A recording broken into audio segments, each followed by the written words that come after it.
வணக்கம்.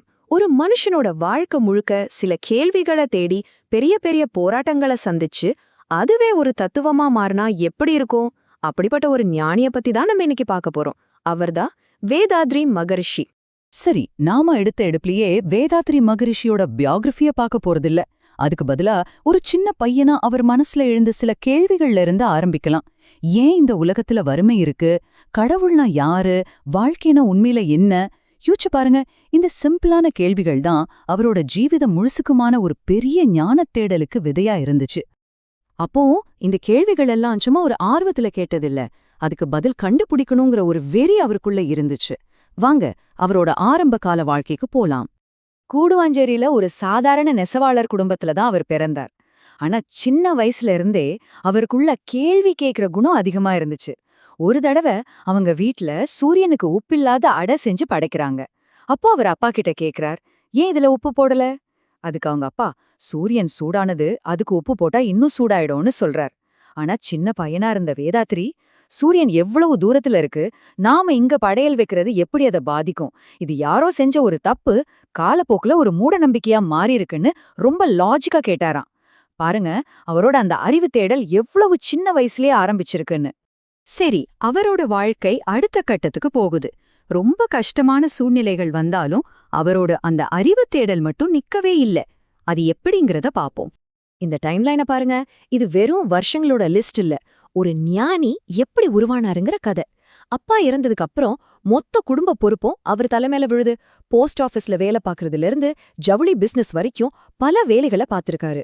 ஆனா இது எல்லாத்துக்கும் நடுவுல அந்த படிக்கிற பழக்கத்தை மட்டும் அவர் விடவே இல்ல. ஆனா பாருங்க, 1960கள்ல அவரோட பிசினஸ் மொத்தமா நஷ்டமாகி எல்லா சொத்தையும் இழந்துடுறாரு. ஒரு வகையில இந்த பெரிய இழப்பு தான் இந்த பொருள் மேல நம்ம வைக்கிற பற்று எவ்வளவு தற்காலிகமானதுங்கிற ஒரு பெரிய உண்மையை அவருக்கு உணர்த்துச்சு. அப்படி எல்லாத்தையும் இழந்த அந்த நேரத்துல தான் மகரிஷி இந்த வரிகளை எழுதுறார். வந்ததுதான் போகுமே, அல்லாது வரும் முன்னே இருந்த ஒன்று போவதுண்டோ. எவ்வளவு ஆழமான வரி பாருங்க. அதாவது நம்ம கிட்ட வர பொருள் போகும், ஆனா அது வர்றதுக்கு முன்னாடி நாம எப்படி இருந்தோமோ அந்த நாம்ங்கிற ஒண்ணு எங்கேயும் போகாது. இந்த உண்மைய மட்டும் நம்ம புரிஞ்சுக்கிட்டா வாழ்க்கையில யாருக்குமே எப்பவுமே நஷ்டம்னு ஒண்ணு கிடையாதுன்னு சொல்றார். எனது அப்படிங்கிற வார்த்தை எவ்வளோ பெரிய மாயைன்னு அவருக்கு அந்த அனுபவம் கத்துக் கொடுத்துச்சு. சரி, அவரோட வாழ்க்கை கதையிலிருந்து நாம இப்ப அவரோட போதனைகளோட மைய பகுதிக்கு வருவோம். அதாவது தன் வாழ்க்கை முழுக்க தேடி அவர் கண்டுபிடிச்ச தீர்வு தான் இந்த அறுகுண சீரமைப்பு. மகரிஷி என்ன சொல்றாருன்னா, மனுஷனோட எல்லா கஷ்டத்துக்கும் மூல காரணம் இந்த தன்முனைப்பு தான். இங்கிலீஷ்ல ஈகோன்னு சொல்றோம் இல்லையா, அதுதான். இது எப்போ உருவாகுதுன்னா, நம்ம அறிவு அதோட மூலமான அந்த இறைநிலைய மறந்துட்டு இந்த உடம்பு தான் நான் நினைக்க ஆரம்பிக்கும் போதுதான். அந்த நொடியில தான் நான் வேற, மத்ததெல்லாம் வேறங்கிற ஒரு பிரிவினை உணர்வு வருது. அங்கதான் எல்லா பிரச்சனையும் ஸ்டார்ட் ஆகுது. இந்த தன்முனைப்புக்கு ரெண்டு முக்கியமான முகம் இருக்கு. ஒன்னு நான், இன்னொன்னு எனது. மகரிஷி இது ஒரு விசித்திரமான தம்பதின்னு சொல்றாரு. இவங்க ரெண்டு பேரும் தான் நம்மளோட எல்லா பிரச்சனைக்கும் அப்பா அம்மா மாதிரி. நான் அப்படிங்கிறது எனக்கு அதிகாரம் வேணும், பதவி வேணுங்கிற எண்ணம். எனது அப்படிங்கிறது இந்த பொருள் என்னோடது, இந்த சொத்து என்னோடதுன்னு புடிச்சு வச்சுக்கிறது. இந்த நான் எனது தம்பதிக்கு 6 தொல்லை கொடுக்கற குழந்தைங்க பிறக்குது. அதுதான் பேராசை, சினம், கடும்பற்று, முறையற்ற பால் கவர்ச்சி, உயர்வு தாழ்வு மனப்பான்மை, அப்புறம் வஞ்சம். மகரிஷியோட பார்வை ரொம்ப வித்தியாசமானது. இவையெல்லாம் தனித்தனி கெட்ட குணங்கள் இல்ல, எல்லாமே ஒரே ஒரு ஆசையோட வெவ்வேறு வடிவங்கள் தான். அந்த ஆசையே நாம சரியா கையாளாததால இப்படி 6 விதமா அது வெளிப்படுது. இதுல கோபம், அதாவது சினத்தை பத்தி கொஞ்சம் ஆழமா பாப்போம். திருவள்ளுவரே சொல்லியிருக்கார், சினம் என்பது சேர்ந்தாரை கொல்லின்னு. இதோட அர்த்தம் என்னன்னா, கோபம் மத்தவங்கள காயப்படுத்துதோ இல்லையோ, முதல்ல அது யாருக்குள்ள இருக்கோ அவங்களையே கொன்னுடுங்கிறது தான். அது எப்படி உடம்பு கொல்லும்னு கேக்குறீங்களா? இங்க பாருங்க. நாம கோபப்படும்போது நம்ம உடம்புல இருக்கிற ஜீவகாந்த சக்தி, அதாவது நம்மளோட உயிர் சக்தி பயங்கர வேகமா செலவாகுது. நம்ம உயிர் சக்தி துகள்கள் வேகமா சுழல ஆரம்பிச்சு நம்ம கண்ணுக்கு தெரியாத சூக்ஷ்ம உடம்பு, இந்த ஸ்தூல உடம்ப தாண்டி வெளியில போகுது. அப்படி வெளியே போன உயிர் சக்தி அவ்வளோ சுலபமா திரும்ப உள்ள வராது. இது ஒரு நிரந்தரமான இழப்பு. இதனால நம்ம மூளை, கல்லீரல், கண்கள் மாதிரி முக்கியமான உறுப்புகள் கடுமையா பாதிக்கப்படுது.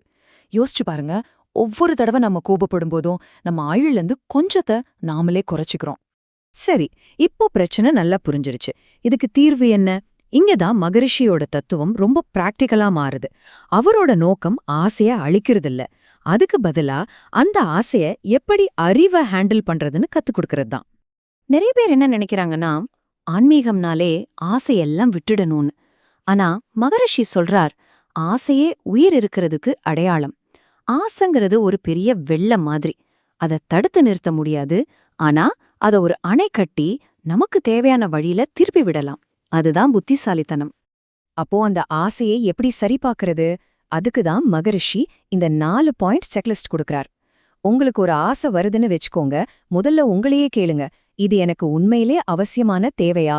2வது, இத அடையறதுக்கும் அடைஞ்ச பிறகு அனுபவிக்கிறதுக்கும் எனக்கு உடம்புலயும் மனசுலயும் தகுதி இருக்கா? 3வது, நான் இத அடைய போற வழி சமூகத்துக்கு ஏத்துக்கக்கூடிய வழியா?